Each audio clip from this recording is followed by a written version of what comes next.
Hey guys, it's Haley and welcome to another bookish video. So I am so excited for fall, that is no question. I cannot wait for October and all the spooky books that I'm going to read.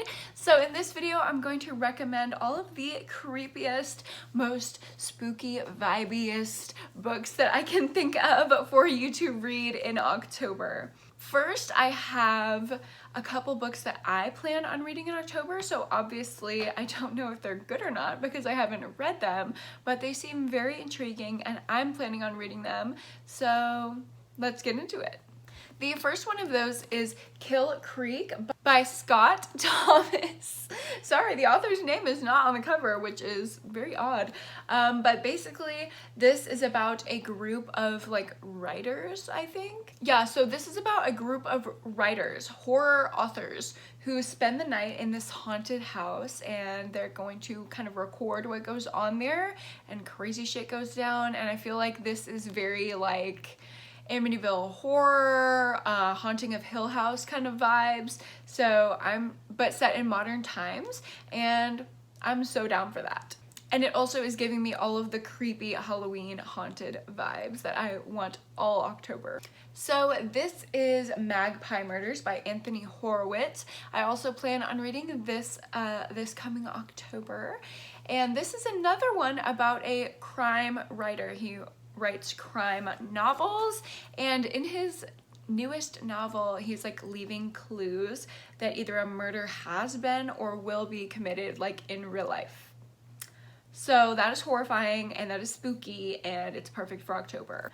The last creepy book that I know I'm definitely going to be reading this October is Clown in a Cloverfield by Adam Cesare. Can we talk about this cover? Hello, this is amazing, gorgeous, perfect for Halloween. And this is a YA horror, which I don't know if I have read any YA horror up to this point, so it'll be a good little taste of the genre. But this is a small town horror novel from the perspective of a teenager who has just moved there. Creepy things start happening and the old people in the town are kind of blaming it on the teenagers. There's a clown, which reminds me of that weird time during 2016 and 2017 when there were clowns with knives running around our world. What even was that? Yeah, so it's basically that, and all of the adults are blaming it on the teenagers, pulling pranks, but the teens are it ain't us, there's something else. So I think this is gonna be a super fun, quick read just to get me in the October mood. I actually might read this on Halloween because it's pretty short and I feel like it would be so fun. Next up, I have some spooky recommendations that I already have read in October's past and that I really enjoyed and would definitely reread this coming October. So let's get into those. Obviously, my first recommendation has to be Stephen King. Carrie is my favorite Stephen King book. I think it's very digestible compared to some of his other fatter books. This is very thin and easy to read, and the story is just timeless. Tale as old as time, song as old as rhyme, telekinetic murdering girl. This is my Disney princess fairy tale as a horror and thriller lover. Carrie is my queen. I want to be Carrie when I grow up. If you don't know the story of Carrie, she's a girl who gets bullied and kind of fake asked to the prom by a very popular boy, and then she goes wild with her telekinetic powers, creating a massacre at the prom. And I love both of the movie adaptations as well as this book. It has perfect October spooky Halloween vibes. So I definitely recommend this. If you're looking for a darker, less well-known Stephen King book to pick up, I would definitely recommend Thinner. And I think this is published under a pseudonym, but it is written by Stephen King and it is one of my favorites. It does have some problematic themes, speaking about certain cultures in a derogatory way, and specifically gypsies, so that is kind of, not great, but we also have to remember the time that it was written.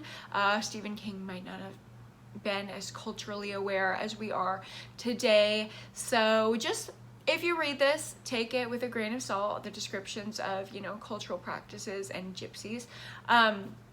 But this book is basically about this extremely gluttonous man who is very overweight and he doesn't care about his health. And then he starts getting thinner and thinner and thinner and thinner. And it like doesn't stop. And he's losing like 10-20 pounds a day. And it is horrifying. If you like body horror, this is for you. It is very scary, very funny. Like, it has that like Stephen King dark sense of humor, cutting sense of humor kind of thing. So if you were like sensitive to that, I would not recommend picking this up, but I think it's amazing and hilarious and scary and perfect for October. Next up, I have a couple of my favorite more atmospheric thrillers. First up is The Guest List by Lucy Foley. I love the atmosphere in this book. It's set on a rainy, spooky, dark island in Ireland, right? An island. Yeah, a remote island off the coast of Ireland. An Irish island. An Irish island. That's the worst Irish accent I could have ever done, but yeah, this book is really creepy, and it's basically about a guest list of people that are going to a wedding, and at this wedding, one person is murdered, and obviously one person is the murderer, and you're trying to guess throughout the whole time that you're hearing about these people and what happened, who gets killed and who killed them. If you like Clue or any of the very traditional murder mystery type of things, highly recommend this book. I also highly recommend The Whisper Man by Alex North. This is a wild thriller. Did I mention that it's wild? Like, the twists come from another planet. You don't really see it coming at all, ever. If anyone saw the twist in this book coming, let me know, because you are a genius. Okay, if you like serial killer stories, this one is definitely for you. Basically, there was a serial killer back in the day called the Whisper Man who would abduct young boys. A man and his young boy move to town, and things start happening again. Boys start disappearing, maybe including this little boy that just moved in who is hearing whispers outside of his window. Is the Whisper Man back? Is it a copycat killer? Find out in The Whisper Man. Ooh, I feel like that was so good. Off the dome, you know? I would also highly recommend reading The Shadows by Alex North in October, not only because it is so creepy, spooky, and it totally fits the like Halloween theme that I'm trying to have all month, but also because it is the Page Turner Book Club pick for October. So if you want to participate in that discussion, I absolutely love their discussions. It's one of my favorite book clubs that I'm involved in, and yeah, they're always super fun, so come discuss this creepy book with us. It's basically about astral projecting and lucid dreaming, and how you can get yourself basically killed, maimed, or worse if you do that. And it's about a group of teenage boys who do that and get into some shit. So if you like that, you like this. Finally, I always find the time in October to read some Agatha Christie. She's a classic, queen of mystery, and I'm gonna recommend you a couple of my favorites from her.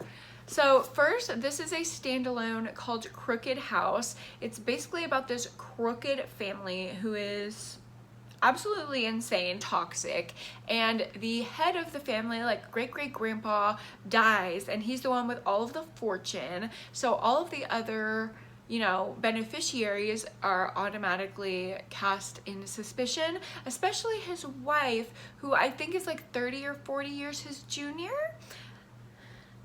Suspicious, and everyone in the family has a motive to kill him, so you're trying to find out who did it and why. And it's crazy, and you don't see it coming, and I'm obsessed with Agatha Christie. I also like her Hercule Poirot series, and my favorite one from that series is the ABC murders. So this is basically about a serial killer who kills their first person that they kills. Their name starts with an A, and then they move on to a B, and they move on to a C. So it's like very methodical in that way. And our detective Hercule Poirot is trying to figure out who this person is and why he's doing things the way that he's doing things, and it will shake you. Also, I really like these little Agatha Christie's because they are so like short and skinny, so I can just read them in a day, cuddled up in a blanket by the fire. A leaves candle from Bath and Body Works is burning in the background. I have those little Pillsbury like ghost cookies cooking in the oven. Like, those are the vibes that I'm trying to get this October. So I hope you guys got some good spooky recommendations from this video. Thank you so much for watching. Don't forget to subscribe, and I will see you guys in the next one. Bye.